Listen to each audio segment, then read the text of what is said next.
बिस्मिल्लाहिर्रहमानिर्रहीम। अस्सलाम वालेकुम नाज़रीन, आप देख रहे हैं राय साकिब डिजिटल मीडिया। उम्मीद करता हूँ आप तमाम लोग खैरियत से होंगे। अनफॉर्चुनेटली इस व्लॉग के अंदर मेरे पास कोई बहुत अच्छी खबरें नहीं हैं और एक बहुत सीनियर जर्नलिस्ट हैं, उनके मुतालिक खबर है। और वन ऑफ माय फेवरेट्स जिनको मैं कहता हूँ कि जो कमाल के जर्नलिस्ट हैं, he is one of them, मेरे जो फेवरेट जर्नलिस्ट हैं उनमें से एक। नाज़रीन, हमने रिसेंटली देखा कि वो जर्नलिस्ट जो थोड़ा बोल्ड बोलते रहे रिसेंटली इन दिनों के अंदर, 9 मई के बाद और इससे पहले रिजीम चेंज के बाद, तो उनका बुरा वक्त स्टार्ट हो गया। टाइम टू टाइम वो छड़ते गए।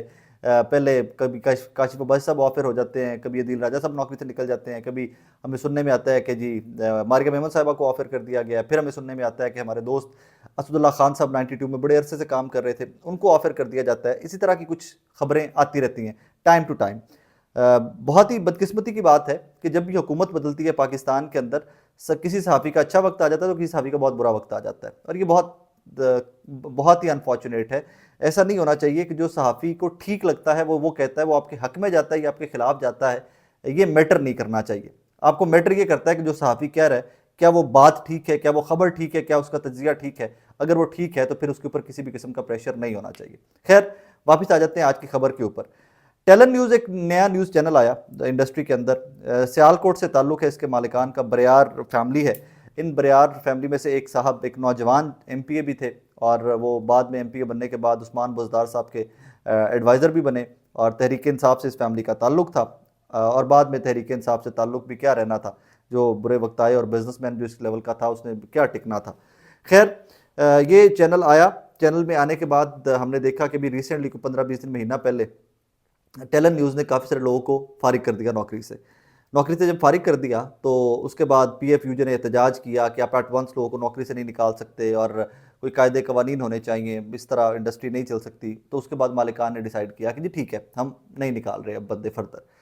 फिर एक controversy with in the channel, जो मेरे काफ़ी सारे दोस्त हैं, लाहौर में बेस्ड चैनल है, यहाँ पे इतने दोस्त हैं, मैं सारी इंडस्ट्री में ही मतलब इतना टाइम हो गया, 5-7 साल हो गए काम करते हुए।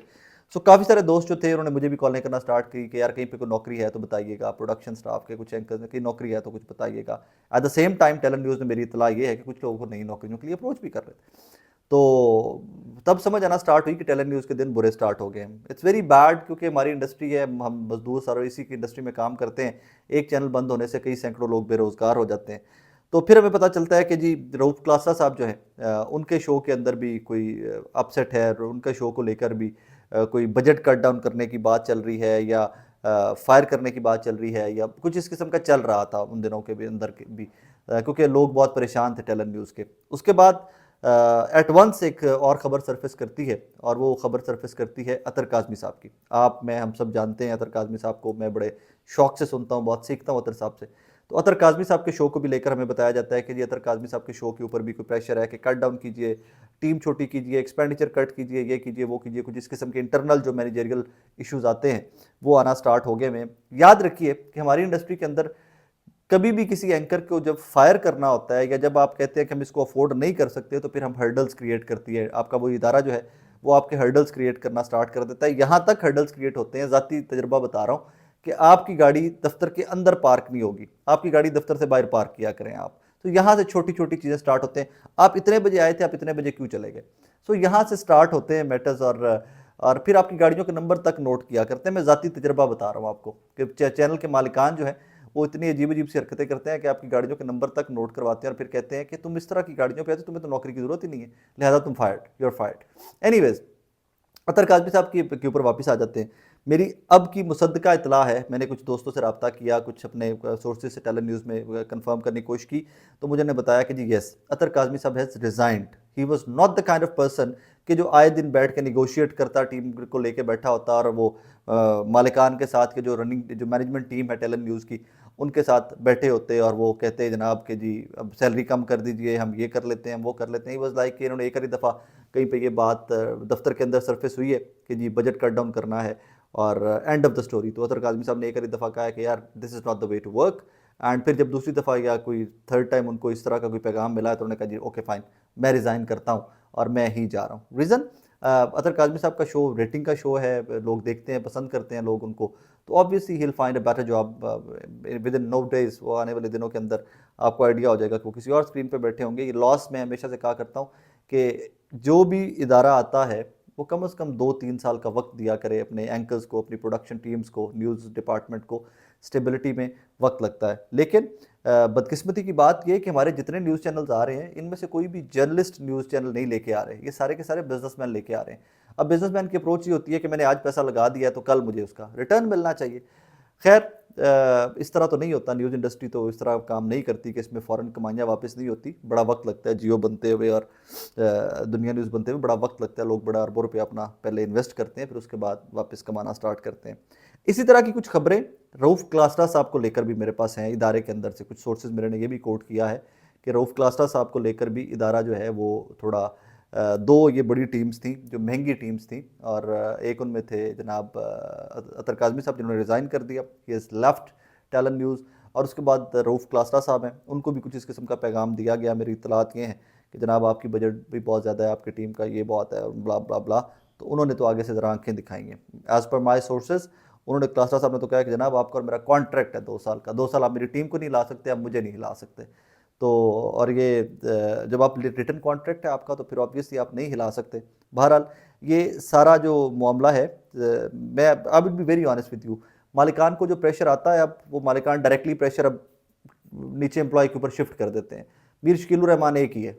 मैं पहले से भी बात करता हूँ इसके ऊपर कि मीर शकील उर रहमान के ऊपर अपने एंकर्स को लेके, अपनी प्रोडक्शन टीम्स को लेके, अपने न्यूज़ डिपार्टमेंट के लोगों को लेके बहुत बहुत प्रेशर आया, हमने विटनेस किया है इस इंडस्ट्री के अंदर।